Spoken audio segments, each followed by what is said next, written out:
today I'd like to talk about the porcelain roaches and a little bit about chrome roaches, so Gyna species, two Gyna species.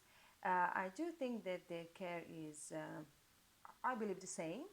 But let's start with my porcelain roaches. So as you can see, I just close the tab a bit.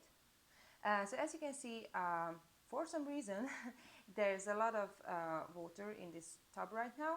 It's not because they require this high humidity, but just because I believe I have too many roaches in this box now, and they need too much food, and somehow it just gets too humid in this box for them now. So I will move them pretty soon to a bigger enclosure, especially because this is one of my oldest roach colonies.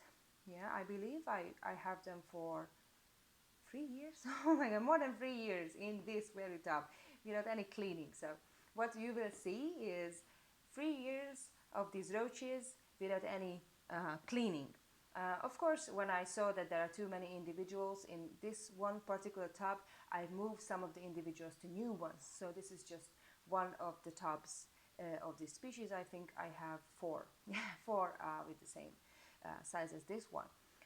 And I would like to move them all together into a bigger one. But as you can see, I have ventilation holes only on the top because they, in my experience, they do like higher humidity. They don't need that much ventilation, but it's what you see is not an example to follow. I do believe that this is too much now. Okay, so what's really cool about the species is that the adults can actually fly. Many people will say that, oh, these guys just glide. No, that's absolutely not true. I've seen these guys fly with my very own eyes multiple times. So they can actually fly across a big room, like 5-6 meters perhaps. So I had to I had to chase them for quite some time, multiple occasions. Because this is basically their escape strategy. As you can see, they like running upwards, so they are sitting always, here you can see one, they are sitting always on the top edges of the enclosure, and the first thing when they feel threatened is running upwards. And if you try to just stop them from running away, they can actually fly away. You can see the nymphs here. They do bury themselves in the soil. They don't dig tunnels. They are more like substrate swimmers, which means that they prefer a loose substrate that they can just move around and basically like swim around.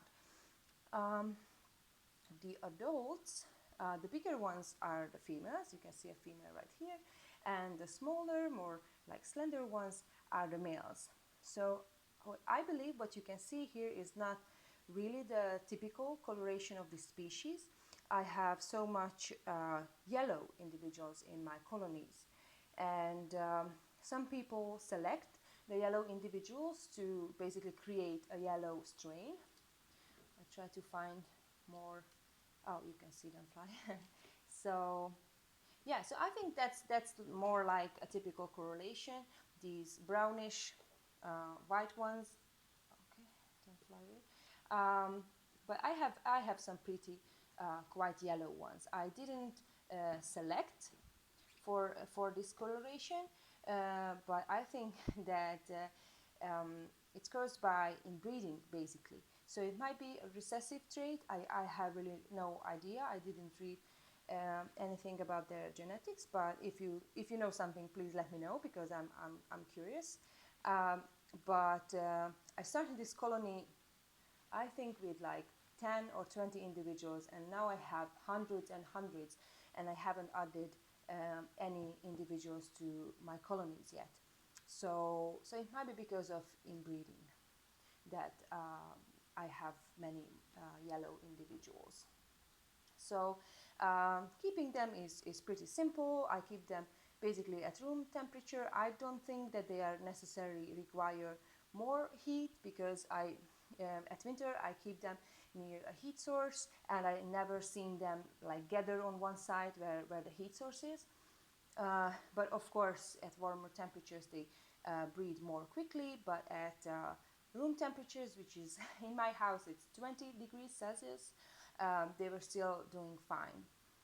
Of course, roaches really prefer higher, warmer temperatures if you can provide them. Yeah, as far as their diet goes, they do like protein too. These guys live in caves in the wild, and they eat all sorts of nasty stuff, basically. They eat dead bats and the feces of bats, guano. So yeah, you would think that they are not picky, but for me they're quite picky eaters. So if I buy pre-made beetle jelly just from the store, they never eat it. They never even touch it. They don't want to eat it, and they don't eat carrots for me for some reason.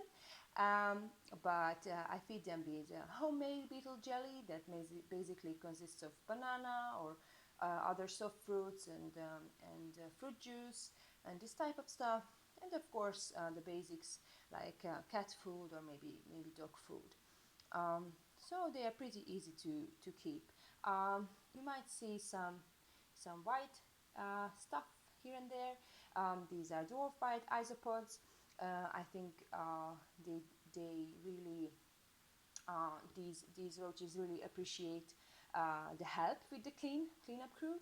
I also added some isopods, but I do sorry, springtails, but I think they were outcompeted with the isopods. So with this particular roach species, I haven't noticed any issues regarding the isopods. So I think they do really well together. So I think it's a great species if you are not afraid of flying roaches and and would like to have something that's, I think, really pretty and interesting. I highly recommend them. And yeah, just as some closing thoughts, I really want to show you my chrome roaches. This is another species, other Gyna species, and I just got these guys at an expo because I kept these roaches before, but when my son was born, I sold all my roaches, my whole collection, and of course I highly regretted it just after I made the sale. So now I'm slowly getting back to where I was before and gathering all the species that I sold.